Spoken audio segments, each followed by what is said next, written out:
morgen ist halt dann auch der Zwiespalt, weil vielleicht läuft dann ab morgen sogar die ersten Tage permanent auch Drop-Event. Muss man sich dann entscheiden, will man eher leveln oder will man eher farmen.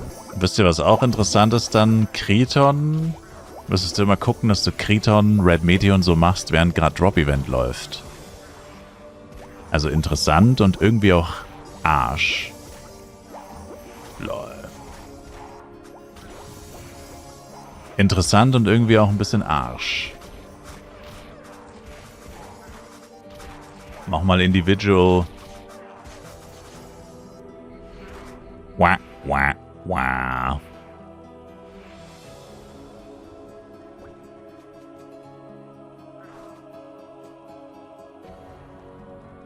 Wird das dann nicht stressig? Ja, deswegen sage ich ja, es ist interessant, aber mit interessant meinte ich eigentlich Arsch, weil das macht es eigentlich nur noch, also es ist zwar geil, wenn du bis zu 50% mehr Droprate dann hast, aber es ist halt auch arschnervig, weil du musst dann immer eigentlich deine Dungeons auf Cooldown lassen oder halt nicht machen und dann, wenn eins läuft, musst du, ich meine gut, okay, du hast 3 Stunden Zeit, das ist dann nicht so wirklich stressig, aber der stressige Teil ist halt, du musst halt den ganzen Tag warten, bis eins läuft, also am Anfang wird es wahrscheinlich 24/7 laufen. Aber langfristig wird es wahrscheinlich nicht 24/7 laufen. Oder zumindest nicht immer die 50%. Das heißt, wenn 50% oder ja, wenn du deine Dungeons halt noch nicht gemacht hast, an dem Tag würdest du dann immer gucken wollen, dass du wartest, bis halt so ein gutes Drop-Event startet. Im besten Fall dann die 50%. Das ist halt auch etwas, was dann schon natürlich irgendwie First World Problems. Also es ist eigentlich total geil, dann mit 50% Drops zu farmen.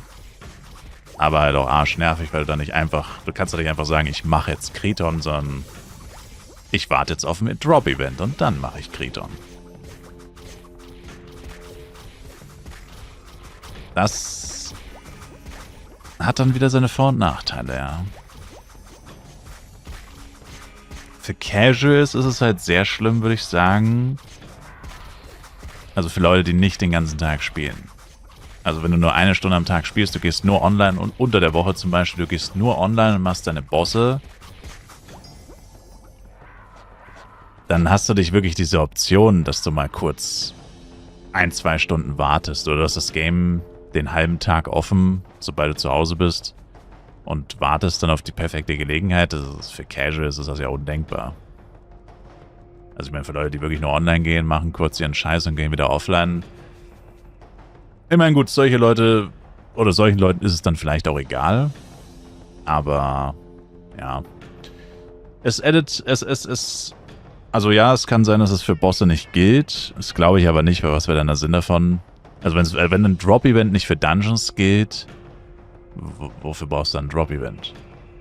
Also, denke schon, dass es für alles gilt, sonst wäre es irgendwie sinnlos. Sonst gibt ja keiner 3 Milliarden Penja dafür aus. Oder mehr.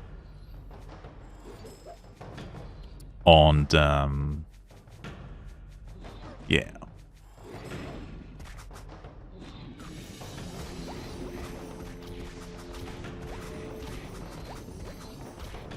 Also, wie gesagt, es hat seine Vor- und Nachteile.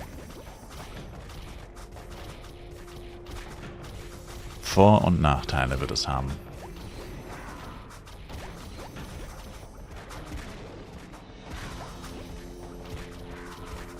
Was für ein 50% Event? Update morgen, Sir? Welcome to Update City. Wenn es überhaupt 3 Milliarden sind auf dem FEC. Auf dem FEC wird es mehr sein als 3 Milliarden. Aber ich denke, der Betrag wird relativ egal sein. Ja, gut, okay, egal nicht. Wenn es 30 Milliarden wären, wird es nicht egal sein. Aber so viel wird es nicht sein, das wäre utopisch. So viel wird es nicht sein.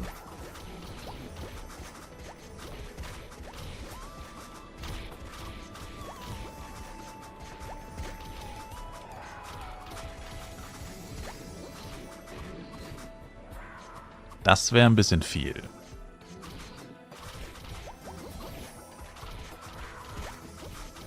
Aber ja, auf jeden Fall muss man dann in Zukunft vielleicht gucken, dass man seine Bosse noch ein bisschen besser timet.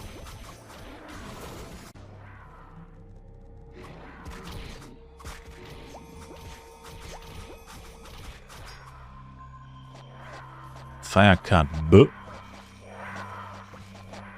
Or Cocoon. Powder 12.